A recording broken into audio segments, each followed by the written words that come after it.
Well, that's like most people. They make these statements. Nowadays, you could imagine both of these sisters being online and arguing on blogs and Googling things that they don't really understand. Just a few days ago, I was arguing with this guy who's anti-abortionist, and he was talking. He was challenging me to provide.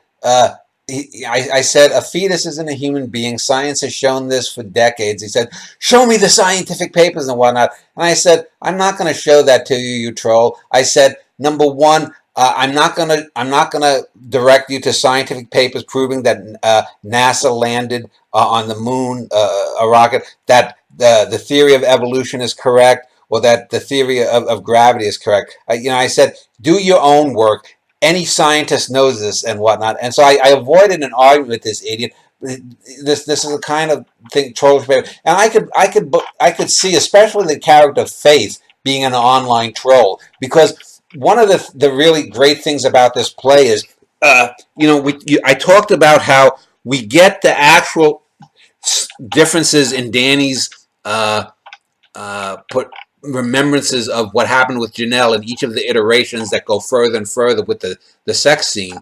But if you'll notice here, we get, every time that the sisters talk about their past, we get a deeper revelation. We find out that Faith, for example, initially we are led to believe that Mr. Bjorkman, that she was married to Mr. Bjorkman and he left her. Then we find out that she had the child out of wedlock, and even though all of this Christian, posing, that she had, an affair somehow, maybe with a married man. Then we find out that she actually had sex with someone one time, not an affair, got pregnant deliberately when she was wanting to get pregnant, and she didn't even know the name. That Mr. Bjorkman, she didn't even know that's his real name. That's a name she made up and put on, presumably, Lisa's birth certificate. We find out very similarly that the younger sister, Charity, also had an affair or a lover at one point. We're led to believe initially that she's the spinster that had a couple of men that she was attracted to, but never, Mr. So, and they refer to people as Mr. or if they're German hair. That she had unrequited love. Then we find out that she was actually on depressants, thalidomide, 20 years ago, and before Lisa was born. And one of the reasons she's so attached to Lisa is her own child was stillborn and deformed from thalidomide. And so this explains her sort of obsession with her niece. But we also get this, I think, even more so than the Lujack sisters or the Morgan sisters, and it's probably because these are older characters and we're not seeing them as teenagers as we do with those characters, we get the sense that these sisters love each other, but they also detest each other.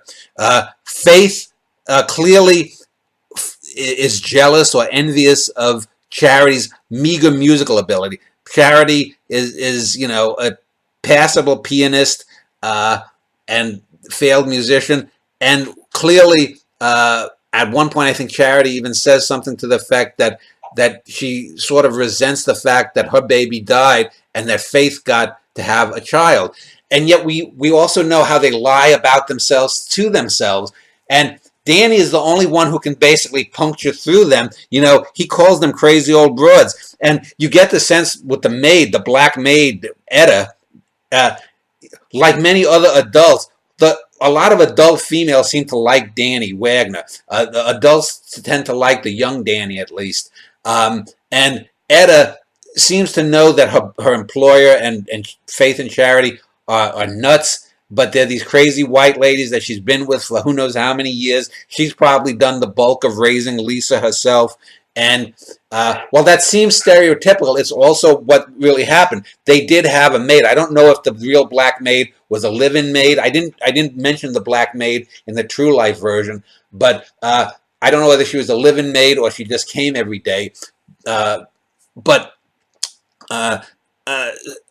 Danny and Etta are the only two people that seem to have any grounding in the realism of the situation. There's the neighborhood girls that pick on and make fun of Lisa, and then there's the two older sisters. They are all in their own little world, along with Lisa. But Danny and Etta seem to be the only ones grounded in reality. Yes, Etta is an interesting character too. I have the character of Kathleen in Long Day's Journey into Night, and you won't remember that character because I think that she is also their housekeeper or their maid. But if you compare the character of Kathleen to Etta actually does get a lot of a character arc here. Whereas Kathleen is just, she's the Irish maid. She's I think she gives the old woman her booze or something, or her pills. Most of these tertiary characters are usually, some of these older plays are usually just to move props around.